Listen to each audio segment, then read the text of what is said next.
എല്ലാ ശ്രോതാക്കൾക്കും നമസ്കാരം. ഓസ്ട്രേലിയൻ മലയാളിസിന്റെ വാരാന്ത്യ വാർത്തകളിലേക്ക് എല്ലാവർക്കും സ്വാഗതം. പോയ വാരത്തെ ചില പ്രധാന വാർത്തകൾക്ക് നിങ്ങളുടെ ശ്രദ്ധയെ ക്ഷണിക്കുന്നു. വിദേശ വിദ്യാർത്ഥികളെ വഞ്ചിച്ച് പണമുണ്ടാക്കുന്ന രാജ്യമായി ഓസ്ട്രേലിയ മാറുന്നു.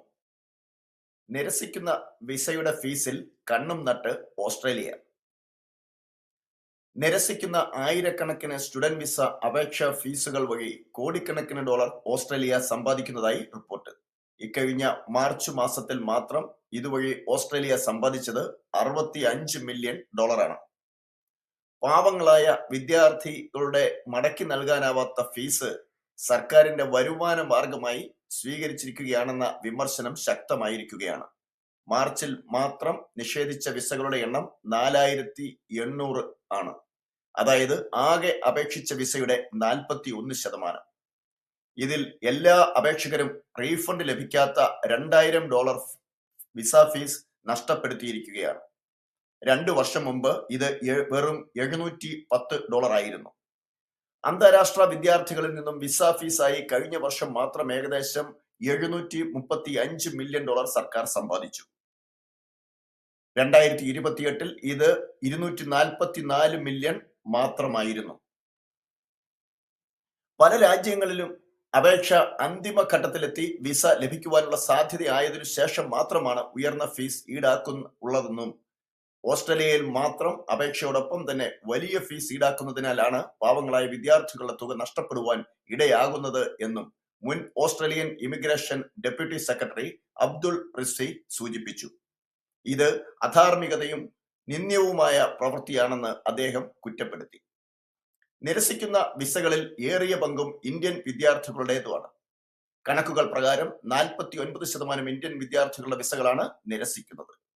നേപ്പാളിൽ നിന്നുള്ള 27% വിദ്യാർത്ഥി വിസകളാണ് നിഷേധിക്കപ്പെട്ടിരിക്കുന്നത്. ചൈന, വിയറ്റ്നാം, ഫിലിപ്പീൻസ്, ഇന്തോനേഷ്യ തുടങ്ങിയ തെക്കുകിഴക്കൻ ഏഷ്യൻ രാജ്യങ്ങളിൽ നിന്നുള്ള അപേക്ഷകൾ താരതമ്യേന കുറഞ്ഞ നിരക്കിലാണ് നിരസിക്കുന്നത്. അതായത് 4% മുതൽ 15% വരെ.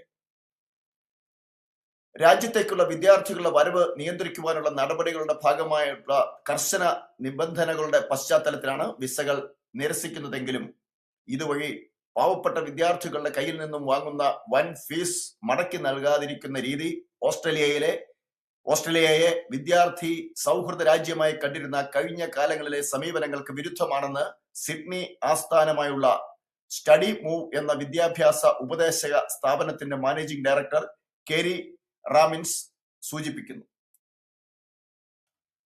വെസ്റ്റേൺ ഓസ്ട്രേലിയയിൽ ലൈസൻസ് നിയമങ്ങൾ കർശനമാക്കുന്നു.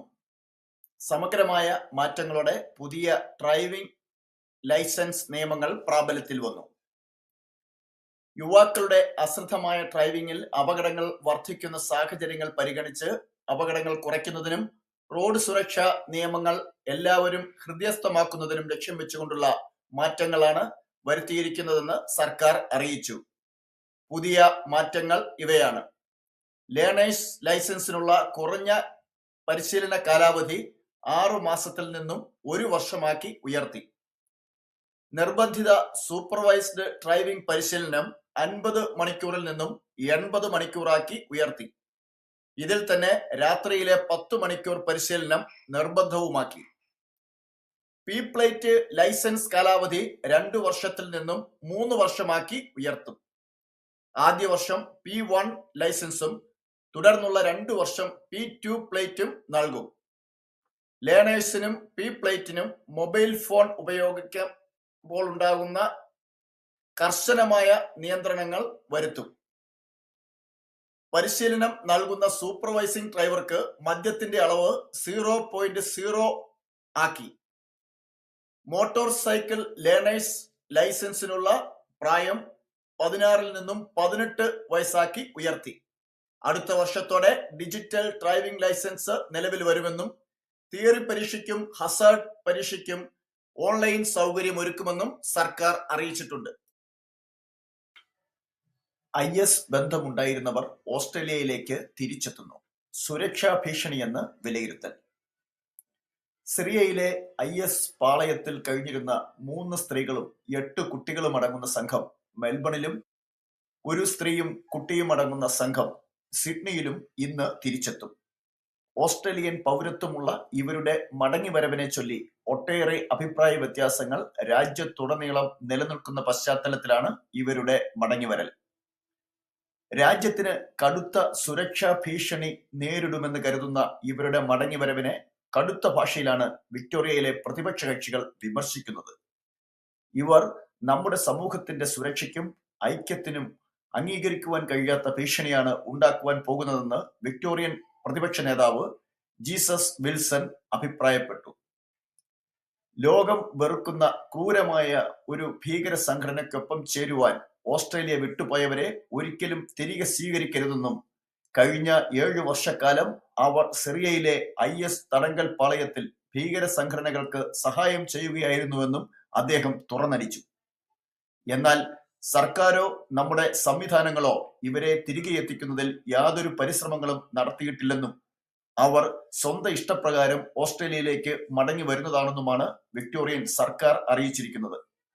സർക്കാർ തലത്തിൽ ഭരണ പ്രതിപക്ഷ തർക്കങ്ങൾ നടക്കുന്ന പശ്ചാത്തലത്തിൽ പൊതുസമൂഹം ഇവരുടെ മടങ്ങിവരവിനെ തികഞ്ഞ ആശങ്കയോടെയാണ് കാണുന്നതെന്ന് ഇക്കാര്യത്തിലുള്ള പൊതുസമൂഹത്തിന്റെ സാമൂഹ്യ ഇടപെടലുകളിൽ നിന്നും അഭിപ്രായങ്ങളിൽ നിന്നും വ്യക്തവുമാണ്.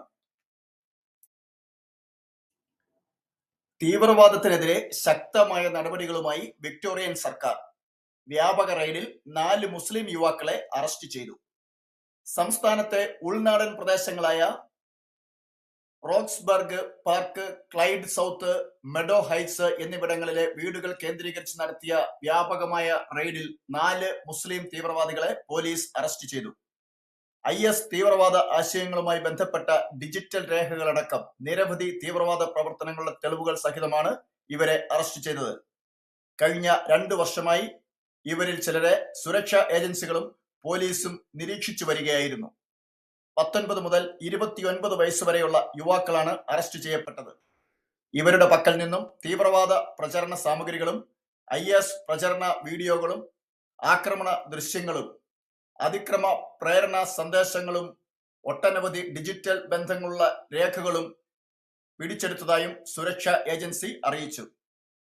ഇവരിൽ ചിലർ ടർക്കിയിലേക്ക് യാത്ര ചെയ്തതും തിരിച്ചെത്തിയതും അന്വേഷണത്തിൽ പ്രധാന വഴിത്തിരിവായി മാറിയെന്നും പോലീസ് സൂചിപ്പിച്ചു.